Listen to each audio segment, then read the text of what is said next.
Yeah. Same that one. And this one, the ribbon. Ay!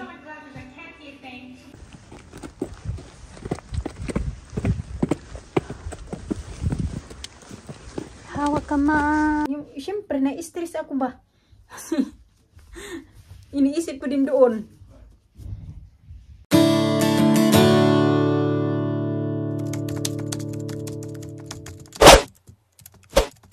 Morning mga kachika, kakain ako ng ating breakfast. Egg. Tsaka niluto ko yung binigay ni ate na meatloaf.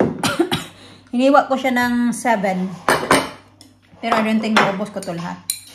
Kasi ako lang din naman yung kumakain. Hindi naman kumakain yung Alisa. Nito. Which is good, diba? Not good kung masasanay silang ganitong food. Halina pa rin nasa school na mga kachika. Mag-ano ako ng ketchup. Sausawan. Ano ba itong ketchup? Uy, natutulog.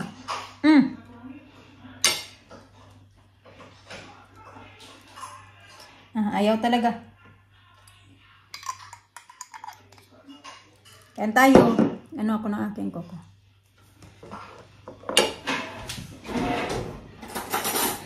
Katamis na magkolorito sa koko. Kain tayo mga kachika. Ngayon pala ako kakain. Magkape pa pala ako. Alas 10 na. Kasi nagluto pa ako. Nagready ako kay Alina. Natid muna namin sa school. Then nagsaing ako pag uwi namin. Morning sa. Morning Tita Grandma. Diba? Yeah. Okay. I'm going my disco. Doing your disco. Kalbihis na yan siya mga kachika. Pupunta daw siya sa disco. It's baby. Disco. Oh my goodness. Don't fall. Don't fall. Oh.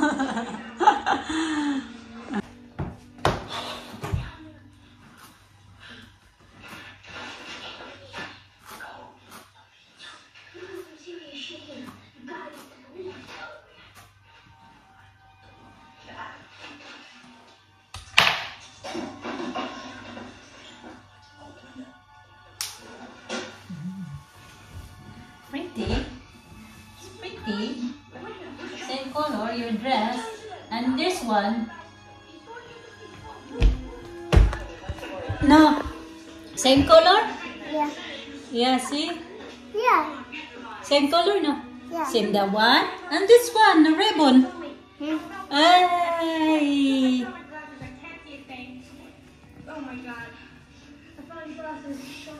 Oh my glasses! You broke my glasses! Listen guys, I'm the old... I got cute. You got what? I got my new cute. New kid? I got my new cute flowers. What new kid flowers? I got cute flowers. You take it off your hair tie again. Nanghihingi talaga siya ng mga kachika. King, sakit man ang ulo ko. Ng strawberry shake. Kanina pa talaga ito. Nabuboard na talaga siya dito sa bahay ba mga kachika. Nakabihis yan siya ngayon kasi... Yun ha? It's just a normal color of your lips. Beautiful. Pink. For your baby. Are you a baby? No. No? Hi, Ang dami niya ng... Wait, I need to take off your strawberries. Yeah, ang dami ng... Nabuboard na nga siya dito sa bahay mga kachika ba. May mga rami nagtatanong sa inyo bakit hindi pa siya nag-aaral. Kasi nga dyan sa kung saan siya nag-aaral before mga kachika, nakuha yung spot para dapat sa kanya. Kasi nga dito sa UK kasi yung mga...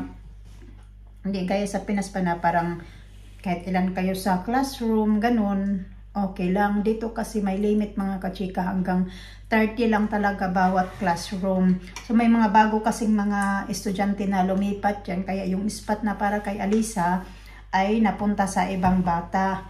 Which is ano din naman namin, parang fault din yata namin yun na nakuha yung ibang spots. Kasi si Mr. hindi agad siya nag-decide na papaaralin agad si Alisa. Kasi nung nagtanong sila sa amin kung aralin namin si Alisa dyan pa si Alisa mag-aaral ng reception, hindi agad kami nag-reply sa doon sa school about kung mag-aaral siya ng reception kasi si Mr. nagdadalawang isip pa siya noon na mag-aaral si Alisa ng reception dyan kasi sabi ni Mr. na parang ang bata pa daw ni Alisa na mag-aral siya. So, yung nabigay doon sa ibang bata kasi nga may mga bagong bata na lumipat dyan sa school na yan. Kaya ngayon, dito siya sa bahay nakatambay. Pero sa ngayon kasi mga kachika, 4 years old pa lang kasi yan. Nabanggit ko na sa inyo before na 4 years old pa lang din naman siya, which is okay pa lang yan sa ngayon na nasa bahay. Nasa bahay pa siya. Pero pag once na mag-abot na siya ng 5 years old, tapos hindi pa siya pumapasok sa school, yun na yung magkakaproblema kami sa parang sa government ba na bakit hindi pa siya nag-aaral. So yun din yung inaano namin na yung magpasok o maglipat nga kami ng bahay din para nga sana na siya yung makalipat na din sila ng school ba. Ang problema din naman kay si Alina, ayaw din niya lumipat mga kachika ng ibang school. Gusto niya na pag once daw na lilipat kami ng bahay, gusto niya na same school pa din siya pumapasok. So yun, kaya ngayon hindi namin alam kung hanggang kailan kami mag-aantay para kay Alisa na magkaroon ng space para sa kanya dyan kung saan nag-aaral si Alina ngayon. Yung ganun. Yun na nga, sana nga before siya mag-5 ay makapag-aral na siya. Pero yun nga, pag once na siguro pag makapasok na siya dyan na hindi pa siya mag-5 tapos makakalipat na din kami ng bahay ng dito lang din somewhere. Kasi wala pa nga kaming malipatan mga kachika. Doon sana yung pinuntahan namin sa Bristol. Nagtingin din kami ng mga bahay doon mga kachika. I'll do it, babe. It's dangerous, the knife. Nagtingin din kami ng mga bahay doon. Meron sana kami nakita na 3. Yung isa, kaso ayaw ng may mga bata. Maganda sana yun siya mga kachika. Although may kamahalan talaga siya. So we shake and pasta with lunch. Okay. Want me to get ready your lunch as well? Yeah. Okay. I'll get ready your lunch. I need to mix it. It's very good.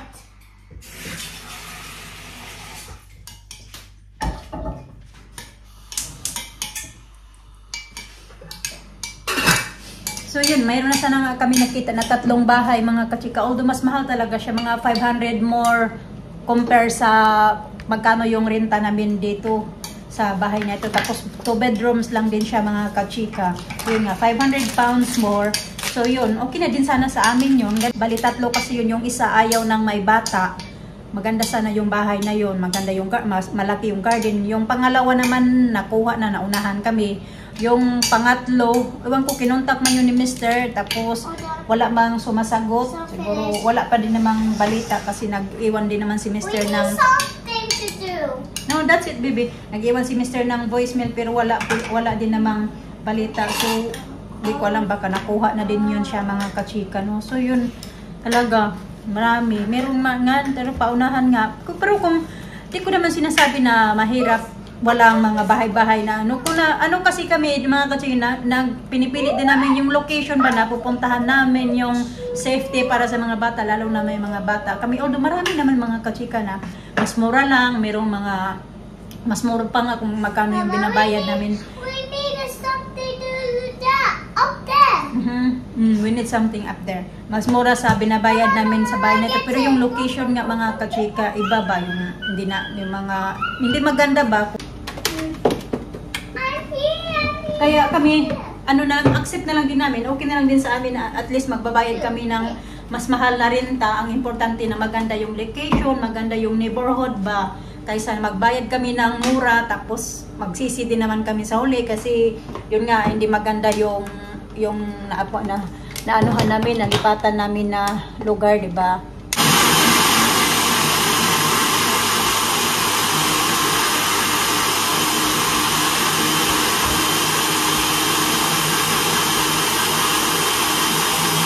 How was it? Good? Very good. Good girl.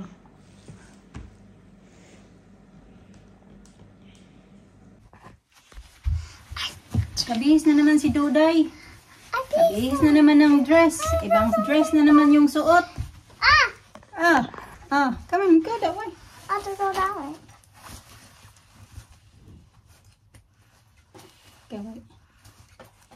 You wanna wear your boots? Your pink, black boots? Yeah. I gave you that. Jadi.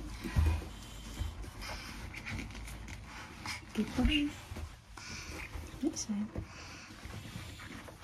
Okay, push. Okay, tara.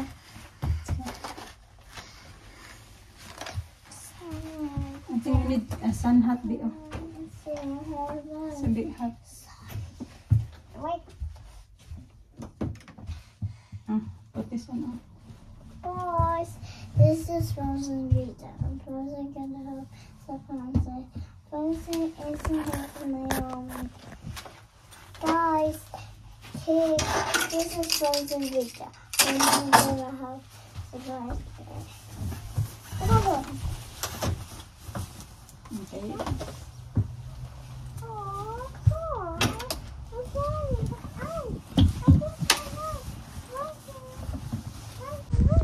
Lakas ng hangin mga kachika. Yung pinalitan niya pala yung nagpalit pala siya ng sun hat. Sisilawan yata siya sa araw mga kachika. Kaya tingnan niyo, tirik din yung araw kahit maano siya. Malakas yung hangin. May dala-dala siyang. Let me see what inside your basket. Tapos ang daming anik-anik sa basket niya. Let me see daw. Let me see what's inside your basket. Ayan, nandyan pa yung ano ko, yung lip gloss ko. May dalawa siyang egg. Chocolate egg pa. Kitang isa sila niya ni Alina. Bili niya ng daddy niya noong, kailan ba yun? 2 days ago yata. Binili yan sa kanila. Hindi pa nakain. What's that?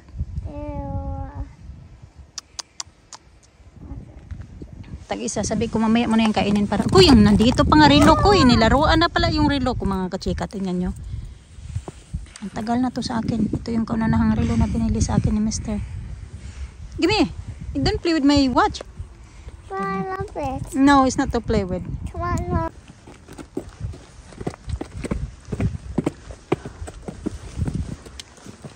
Hawak kamay. Tikita. Are you 5 years old? I'm 4 years old. No, you're 5 years old. No, you're 4 years old. No, you're 5 years old. You're 4 years old. No, you're 5 years old. I'm 7. No, you're 5 years old. Mika, Sophia Binu, she will be 8 Binu. I know that. And Ruby's 8 and I'm 8 already. Oh, wow. Oh, goodness. Oh.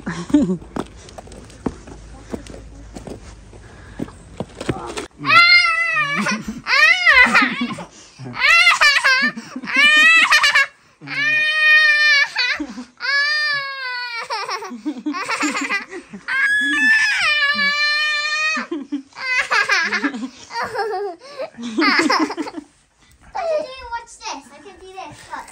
Watch this. Oh, yeah.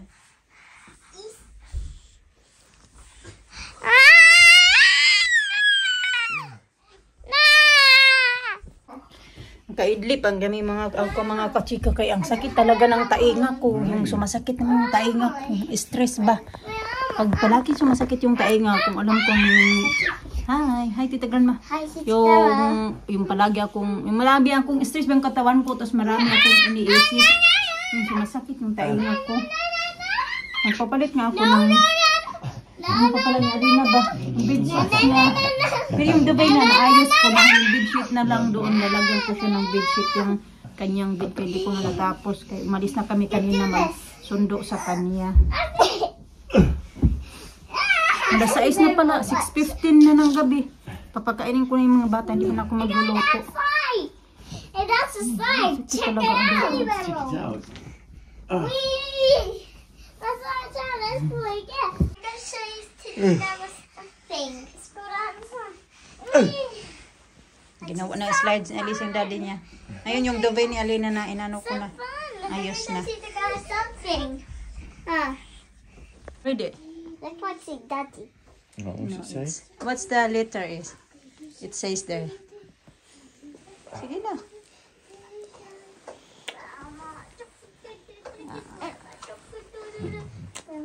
I want to switch that. What?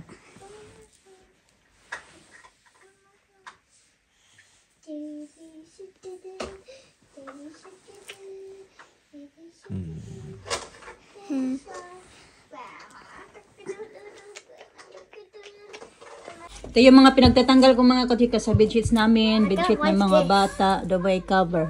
Ito lahat. Dami na naman labahan. Dito tayo mga kachika, kayong tupiin ko ay last week pa to. Tapos magpapalundrin, magpapadryer na naman bukas si Mr. Madadagdagan to ba. Yan, si Mr. naman doon ay nagluto ng aming dinner. Ganun siya na lang daw maggawa ng dinner. Kasi pinakain ko na yung mga bata. Ako naman talaga yung laging nagpapakain ng mga bata, nag-aayos para sa mga bata. Tapos siya naman yung para sa amin naman dalawa. Anyway, ayun, nakatulog ako kaunti. Kasi masakit yung taing ko mga kachika ba. Nag-isip-isip kasi ako doon, di ba, may bagyo sa Pinas. Tapos ngayon, pag may pati din doon kasi sa amin, malakas din yung bagyo mga kachika. Pati sila nanay, apektado din sa bagyo. Tapos kanina, sabi niya, nag-message ako, kumusta kayo dyan? Ganun. May bagyo pa ba? Sabi niya, ganun daw. Nawala na daw sila ng pag-asa kasi nga yung mga pananim nila hindi pa nga naka-recover sa dati. Yung sobrang init, tapos binagyo na naman. Kaya sabi niya kontrabahala na lang daw yung buhay nila doon daw. Kasi nga wala na bang pagkakitaan mga kachika ba. So ako naman dito na stress din ako sa kakaisip-isip. Problema pa ako yung paglilipat namin na hindi pa kami makahanap-hanap ng bahay. Wala pang mahanap talaga. Sana naman makahanap na din kami. Para na din si Alisa dyan, iniisip ko ba? Para makapag-aral na din yung bata.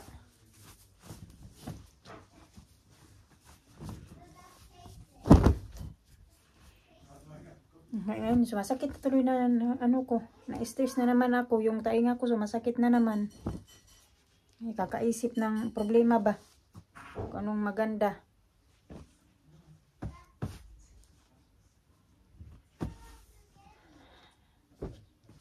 Walang katapusan problema. Malakas din kasi doon sa amin mga kachika.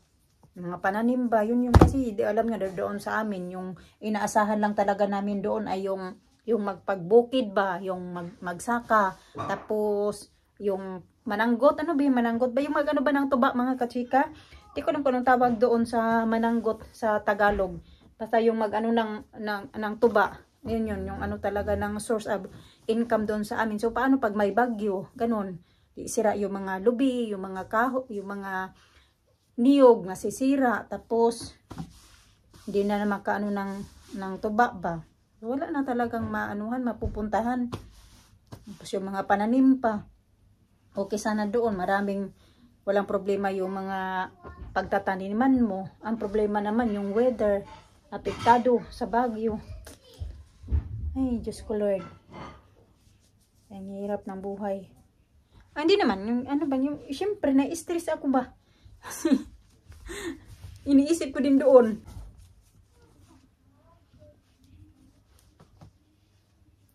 Hirap magkabagbag. Mga ganitong buwan talaga mga kachika.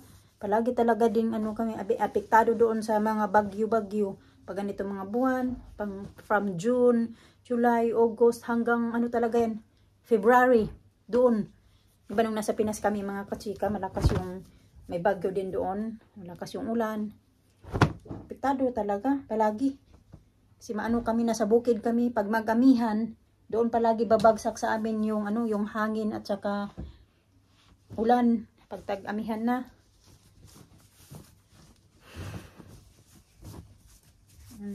Isip ako kung anong maganda.